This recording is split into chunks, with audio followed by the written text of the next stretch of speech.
جو لوگ کافر ہیں، اہل کتاب یا مشرک، وہ اس بات کو پسند نہیں کرتے کہ تم لوگوں پر تمہارے پروردگار کی طرف سے خیر و برکت نازل ہو، اور اللہ تو جس کو چاہتا ہے اپنی رحمت کے ساتھ خاص کر لیتا ہے، اور اللہ بڑے فضل کا مالک ہے۔ ہم جس آیت کو منسوخ کر دیتے یا اسے فراموش کرا دیتے ہیں تو اس سے بہتر یا ویسی ہی اور آیت بھیج دیتے ہیں۔ کیا تم نہیں جانتے کہ اللہ ہر بات پر قادر ہے؟ کیا تمہیں معلوم نہیں کہ آسمانوں اور زمین کی سلطنت اللہ ہی کی ہے، اور اللہ کے سوا تمہارا کوئی دوست اور مددگار نہیں؟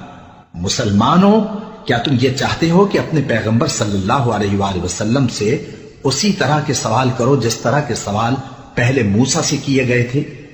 اور جس شخص نے ایمان چھوڑ کر اس کے بدلے کفر لیا تو یقیناً وہ سیدھے رستے سے بھٹک گیا۔